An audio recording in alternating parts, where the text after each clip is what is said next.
Selamat sore, Mbak Dina, Pak Sugi. Jadi kalau kita bicara kesulitan, kami sangat kesulitan dan terkendala karena pembatasan BBM 200 liter ini untuk kendaraan besar sangat-sangat membuat masalah di operasional kami. Jadi kalau kita bicara, kebetulan yang data disebutkan CNBC itu kebanyakan Provinsi Bengkulu dan kebetulan itu kampung saya, tempat kantor pusat kami dari PT San Putra Sejahtera, itu setiap hari kita ribut dengan operator Pertamina.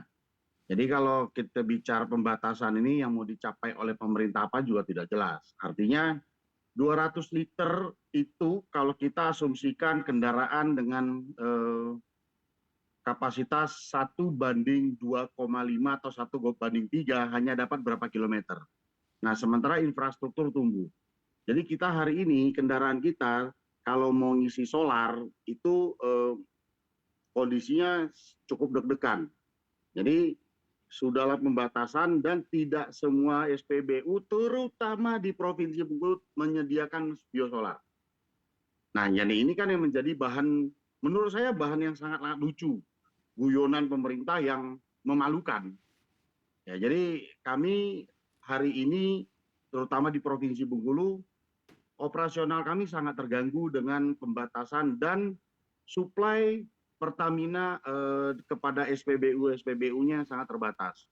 Boleh dicek, saya berapa kali memberikan masukan kepada media dan ke Pertamina dan melalui DPP Organda juga kepada BPH Migas. Itu kami harus mengantri dari siang bahkan dari sore sampai ke pagi.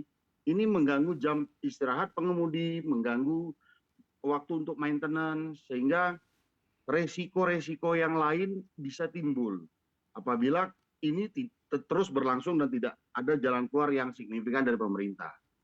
Jadi kalau kembali lagi 200 liter itu kalau kita asumsikan 1:2,5 atau 1:3 fuel consumption kendaraan, ya hanya dapat berapa ratus kilometer. Nah, sementara infrastruktur yang tumbuh dalam waktu 24 jam kita sudah bisa mencapai berapa ratus kilo. Nah, ini yang menurut kami sangat lucu, guyonan yang sangat-sangat bisa kita simak bersama di bangsa ini adalah kebijakan pemerintah, presiden menggenjot infrastruktur, namun Pertamina, BPH Migas melalui Pertamina ini membatasi. Nah, kami ini yang menjadi mengganggu utilisasi kendaraan kami sehingga tidak bisa optimal. Namun Dina yang menarik sebenarnya di samping 200 liter ini aplikasi My Pertamina. Mungkin Pak Sugi bisa menambahkan nanti. My Pertamina itu jelas, mobil saya nomor PT San Putra Sejahtera BD 1234, jenis kendaraan Mercedes-Benz, solar bla bla bla bla, belum mengisi solar, pada saat dia mengisi, Pak, kuotanya tinggal 36 liter. Loh, yang 100 sekian liter kemana? Sudah digunakan. Begitu dicek, digunakan oleh orang lain, jam yang lain, SPBU lain, dan jenisnya Pertalite. Sementara jelas terregistrasi itu solar. Nah, sampai hari ini Pertamina tidak bisa menjawab dan tidak ada solusi untuk itu.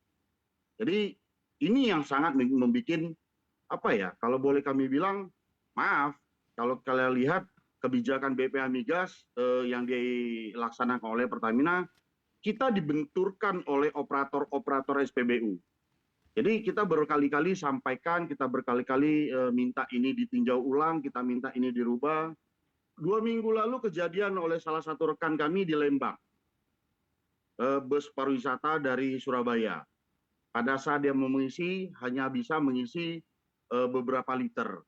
Di hari itu datanya dicek sudah digunakan di SPBU lain, plat nomor tersebut.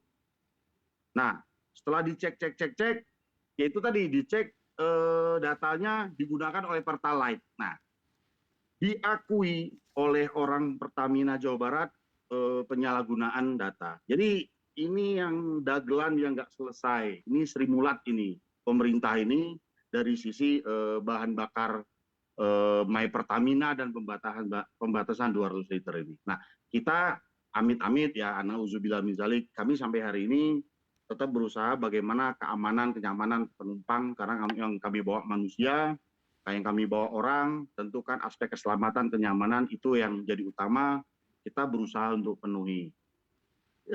Sisi lain Mbak Dina, yang kami miris lagi, oke lah, mungkin kalau biosolarnya nggak ada, kita coba kasih pengemudi itu mereka mengambil diskresi di lapangan, isi dengan Dex Light, tidak ada, Dex juga tidak tersedia. Bicara Sumatera loh ya. Nah jadi Indonesia ini kan ada Sumatera, ada Jawa, ada Kalimantan, Sulawesi. Jadi tolonglah pemerintah itu melihatnya secara skup luas.